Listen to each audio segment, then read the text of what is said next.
Hello, and welcome to Sobercast, where we provide AA speaker meetings and workshops in podcast format. We're an ad-free podcast, and if you enjoy listening, please help us be self-supporting by visiting Sobercast.com, look for the donate link, and drop $1 or $2 into our virtual basket. We hope you enjoy the podcast. Have a great day. I'm Annie. I'm an alcoholic. Wow. I've been as nervous as I could possibly be for as long as Chuck asked me to come up here. I guess I'll start with the day that Chuck asked me to speak. I was doing a 10-minute lead at my home group, and I had to get honest about something, and it kind of hit me as a big part of my story and a big part of what Alcoholics Anonymous has done for me. First, I'll tell you I have a sponsor. And I do sponsor some other girls, which are here tonight. One even got in a car accident, and she still made it. I have a home group. That's Tampa Bay Young People's Group. We meet every Thursday night, 7:30, Hyde Park Baptist Church. You can see me after the meeting if you'd like to attend that. So about 3 weeks ago, I was at a noon meeting of Alcoholics Anonymous. I don't know what brought me to that meeting, but I was there. It was in the middle of my work day. It's not a meeting I normally attend, but for some reason or another, I ended up there. And I'd been speaking with a friend the night before that I hadn't talked to in a while, and just kind of explaining, where I'm at and what AA's done for me. And I told her that I didn't have to hide my life anymore, and that I'm able to be honest today. And that's pretty huge. It takes a lot of stress out of my life. And so that following day, I was at this noon meeting, and someone read How It Works. And I can't tell you how many times I've heard How It Works since I've been in this program. But somebody got to the part about rigorous honesty, and I got this feeling in me like, yes, rigorous honesty. That's what it's about, and that's awesome that I have that today. Then about halfway through that meeting, somebody shared about how he had quit drinking when he was 22, and he had quit smoking pot when he was 25. And from out of nowhere, like a bolt of lightning, it struck me that I had done a little bit of that after I picked up my first white chip. So I had my last drink on February 20th, and decided that my sobriety date would be moved to March 1st. So with that, I have a sobriety date. That's March 1st of 2006.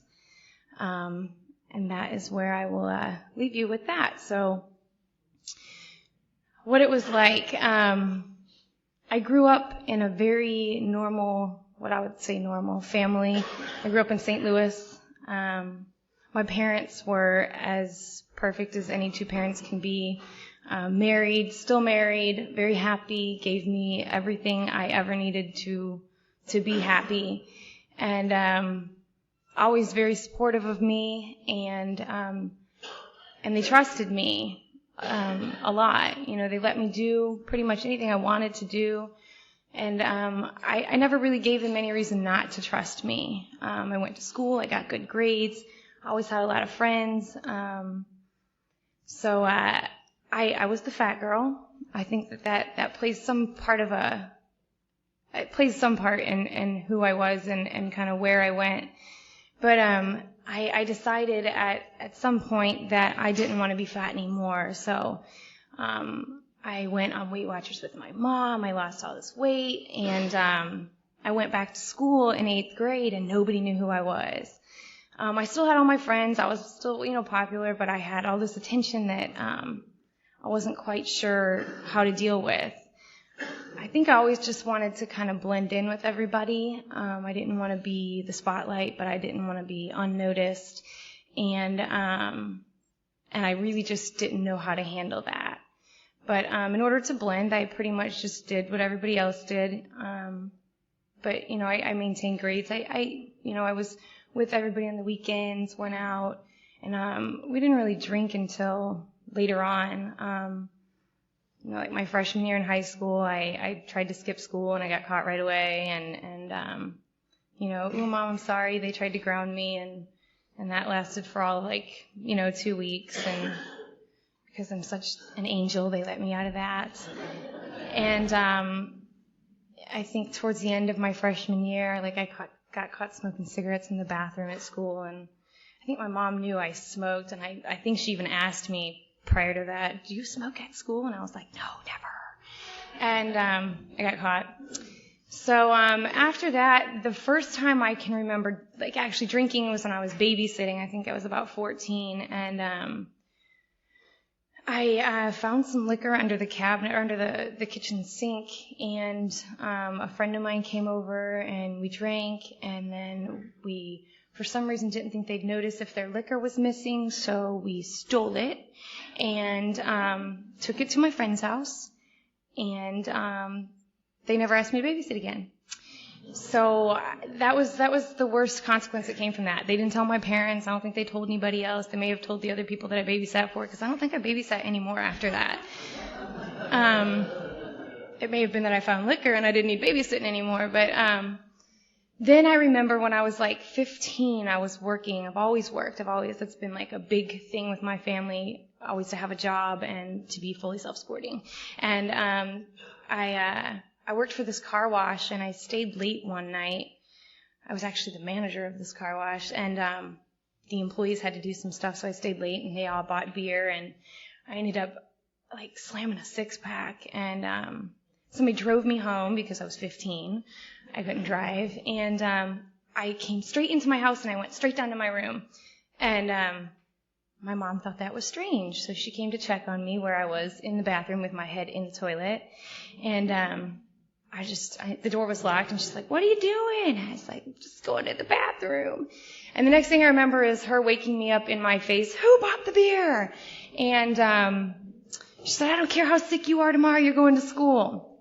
So I don't remember getting in trouble for that. I just remember being like, I don't know, I just wanted to try it, whatever. So past that, I didn't start drinking a lot until I was like 17. I had a good friend. Her and I hung out a lot with people that weren't going to school with us. They were older than us.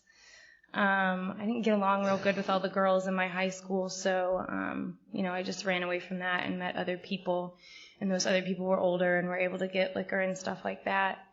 And I remember waking up on my 17th birthday after drinking a 5th of tequila the night before, and just feeling like I was going to die, like I couldn't move, and I was like, somebody get me food, something, and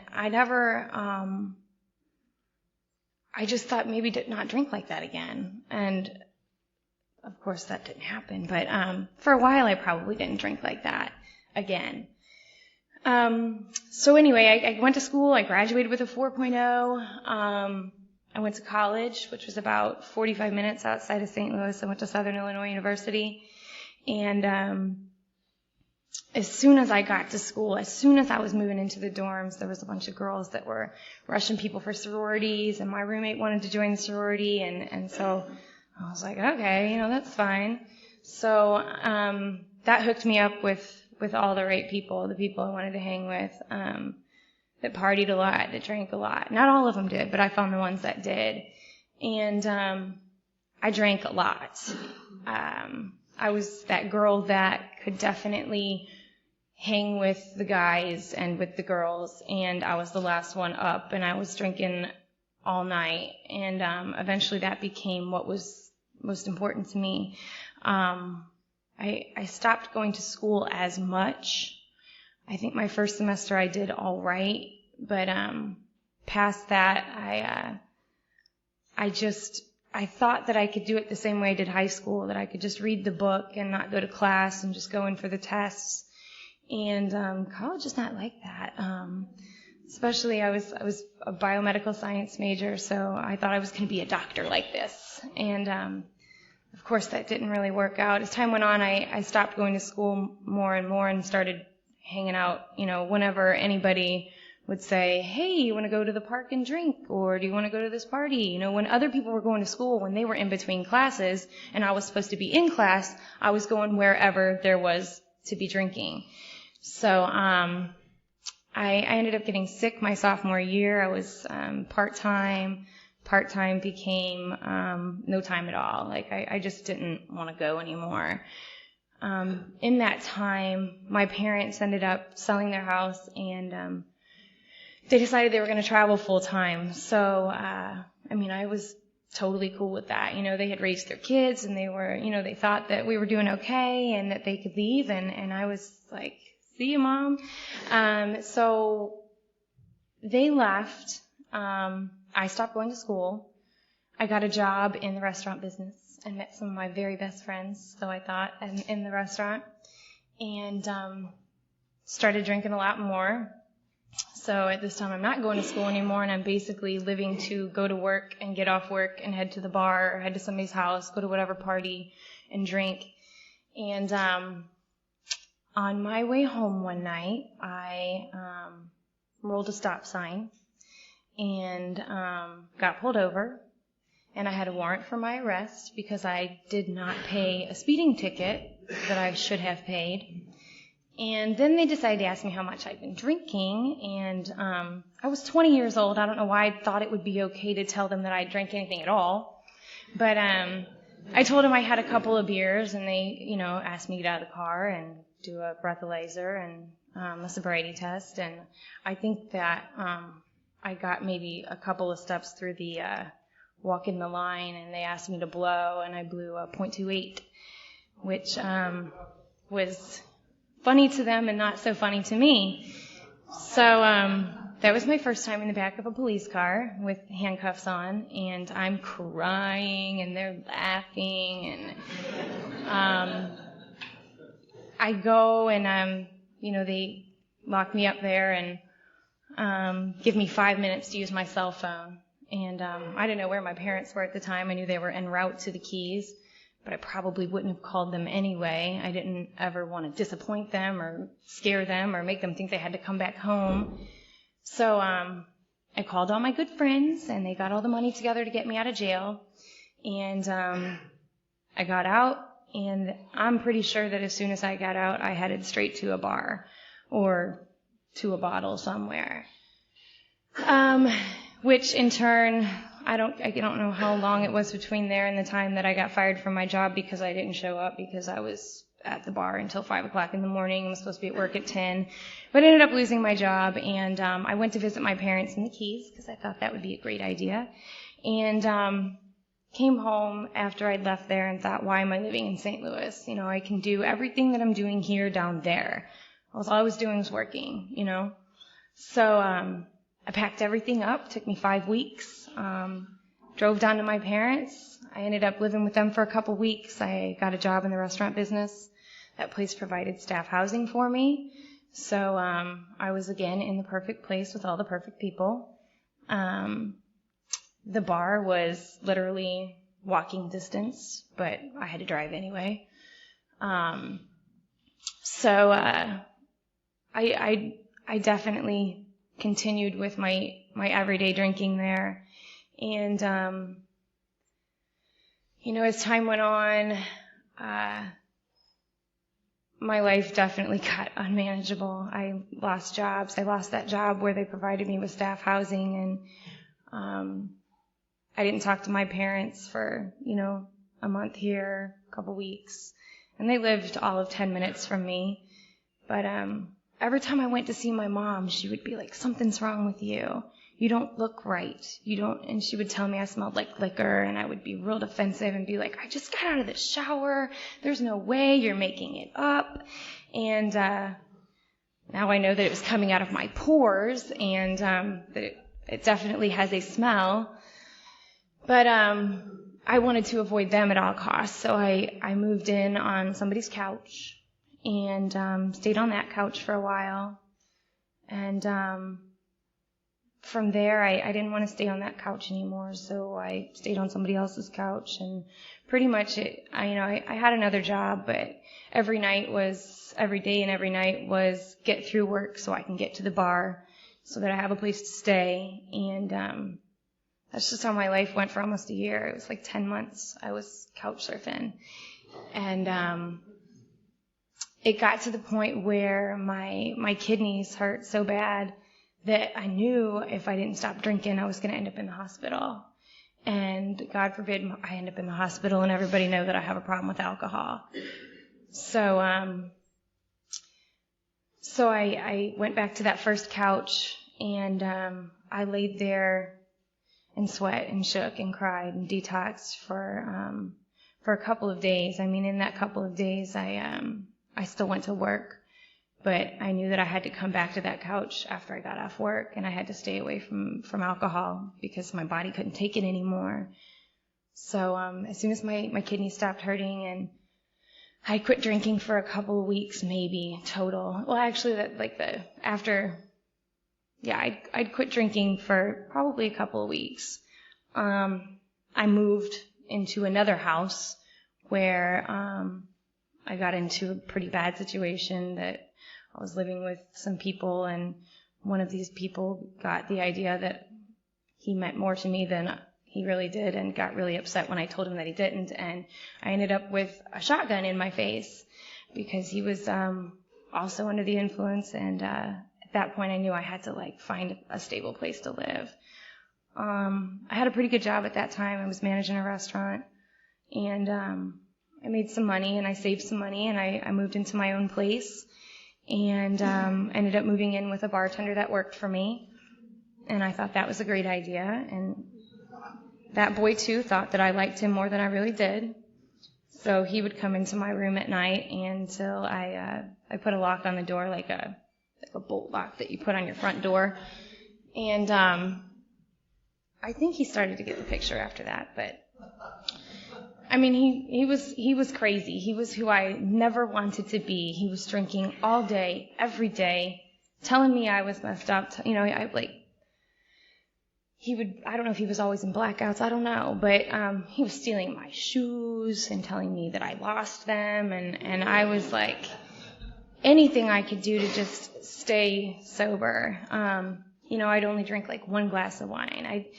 I definitely did the controlled drinking for as long as I possibly could. I was like, okay, I'm only going to drink beer tonight so I don't black out. I'm only going to drink wine tonight. I'm not going to drink it all tonight, which didn't normally work out. But if I went a day without drinking, I was like, yes.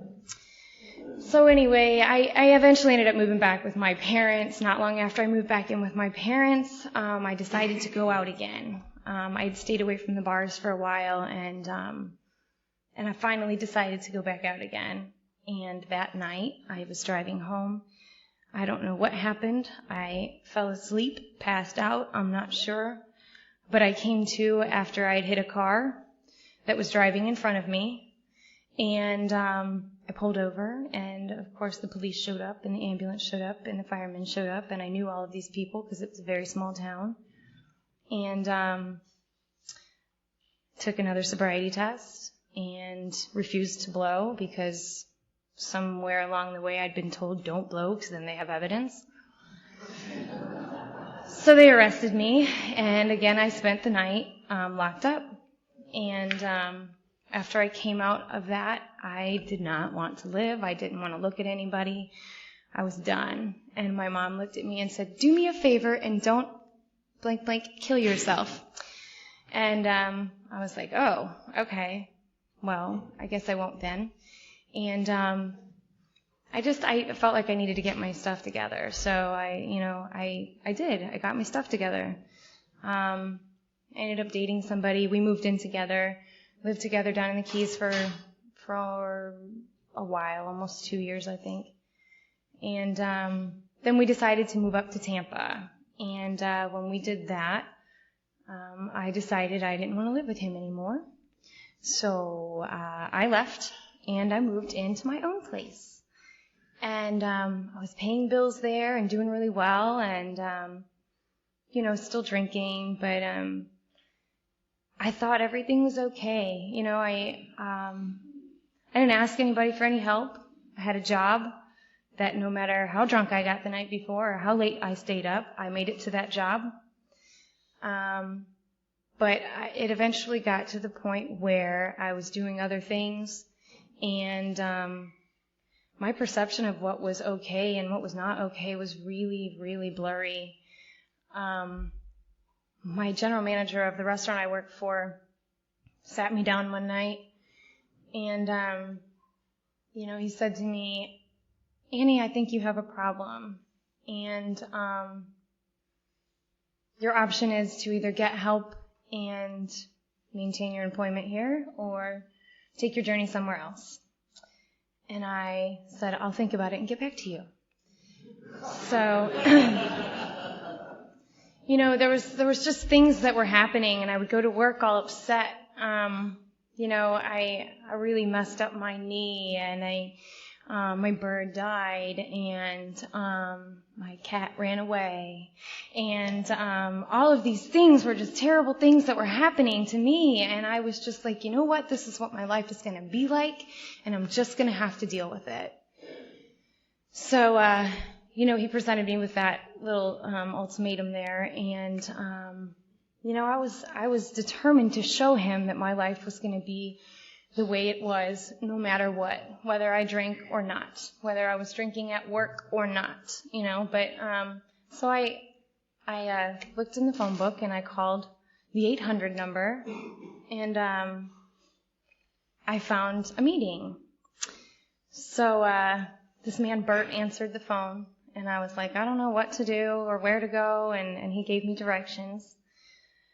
So I went to 3333, which is a club over in Tampa, on a Tuesday at noon, and I walked into a huge group of people with a lot of time, and I sat there, and I don't know how much I listened. They were doing a big book study, and I was just really confused. Like, I had no idea. They were in the middle of the big book. I'm like, this isn't even where I need to be. I need to start at the beginning, and these people are in the middle. And this is, of course, the only meeting that there is in Tampa.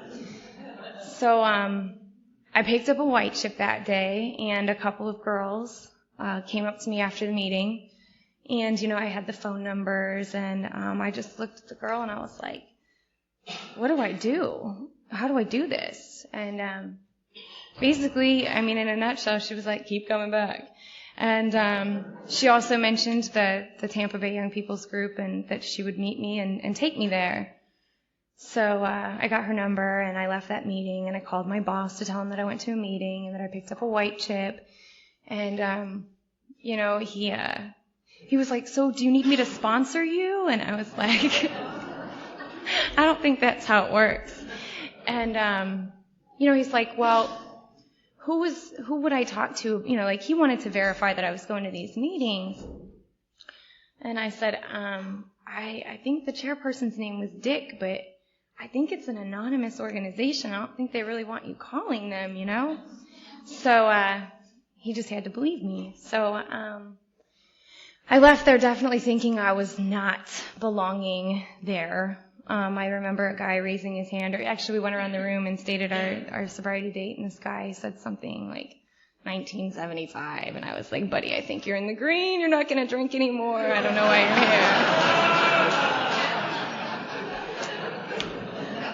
here. So, shows how much I know, right?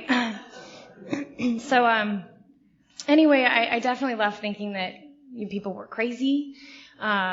I can't believe you have time in your life for a meeting every day, because I did not.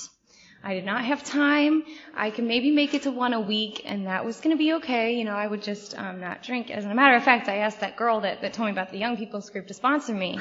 She asked me what my plans were, and I told her, well, I think I'm going to quit for like 90 days, and then I'm going to just, try to control it from there, take it from there. If I can quit for 90 days, I'll be good. And she said, well, maybe you shouldn't look at it like, your whole life. Maybe you should just try to stay in today. And I was like, okay, I'll do that for 90 days. So, that first meeting also, somebody gave me a big book, and that sponsor told me that I needed to read the big book, and I started to read the big book, and then I started to identify, and there was no running or escaping or denying the big book. More About Alcoholism is definitely what sold me on the fact that I was an alcoholic and I was in the right place. That book told my story. Like, it explained everything I ever did and ever tried, and the battle I have fought with alcohol since I started drinking. And it said to me I didn't have to do that anymore, that I didn't have to go out at night and figure out how many beers I could drink so that I could make it the next day and not feel terrible and not have to use other things to make me feel better. And I couldn't run from that. So I went to another meeting. I believe it was a Monday, could have been a Wednesday meeting. It was a newcomers meeting. And I came home from that meeting, and my cat, who'd been missing for 11 days, was home. And I literally thought, oh my God, this is what happens when you quit drinking. And I swear that is one of the miracles that I will hang on to forever. Like my cat, who was gone for 11 days, who was so pissed at me, he pushed my window screen out and left me. Came home. And I knew that, as much as anybody told me, things were going to get better, and I didn't have to drink. And, it wasn't easy. I definitely wanted my old friends. I wanted to hang with my old friends. I didn't want to hang out with you, and I didn't want to do the things you did, but I knew that if I was gonna do this thing, I had to. For some reason or another, I kept coming back, and people were nice to me, and people welcomed me, and I didn't think anybody was, judging me or I knew that you were all just here to help, and the pats on the back I got, and the people that, told me I was doing a good job and I was doing everything I was supposed to do, kept me here. Tampa Bay Young People's Group saved my life. I don't know that without all of you, I would be up here. To have a young group of people, you guys are the people I used to party with, you are no different, and that's awesome.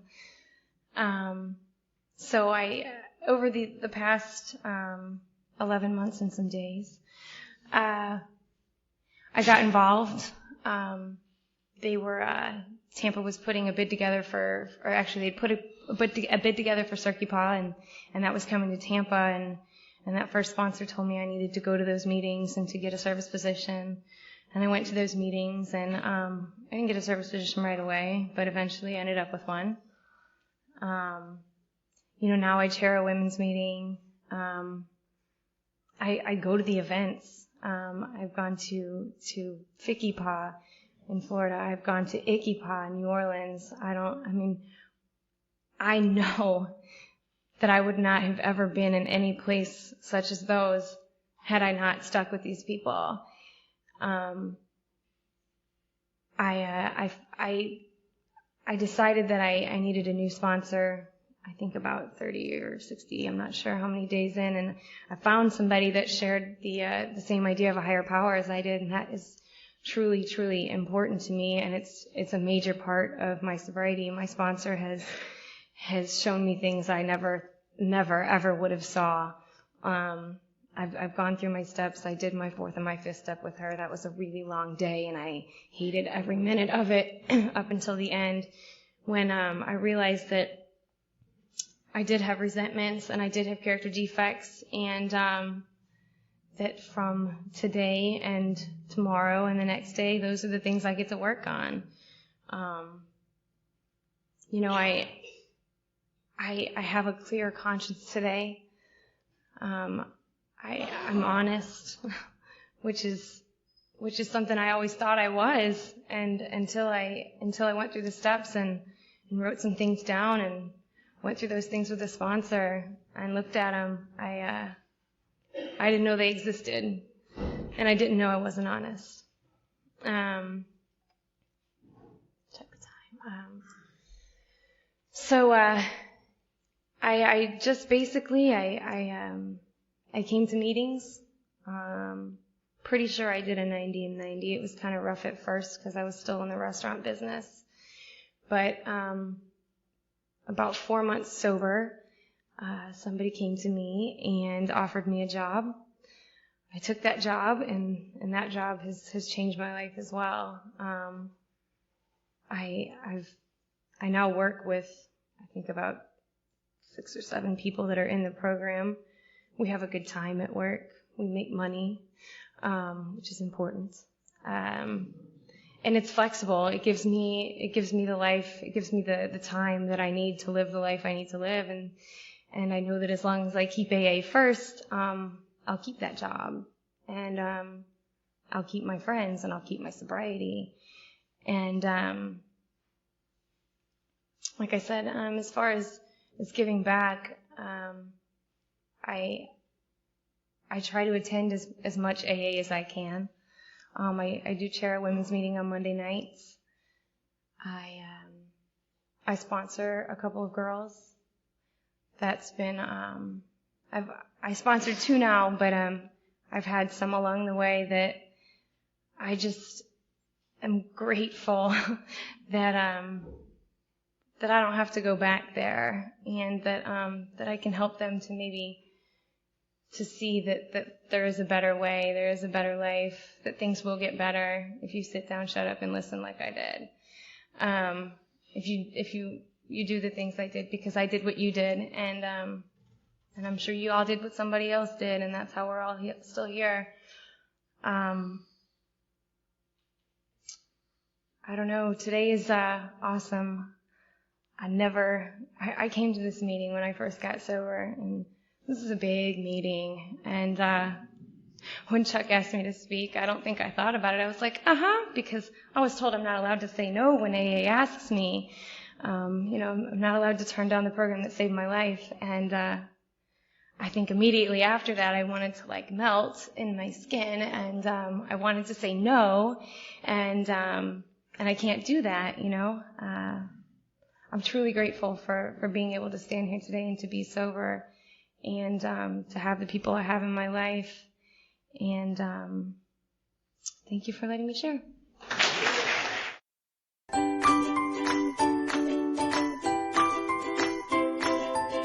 Thanks for listening. I hope you enjoyed the podcast. Sobercast is ad-free, and we'd like your help in order to keep it that way. So if you'd like to help us be self-supporting by pledging $1 or $2 a month, visit Sobercast.com and look for the donate links. Thank you very much.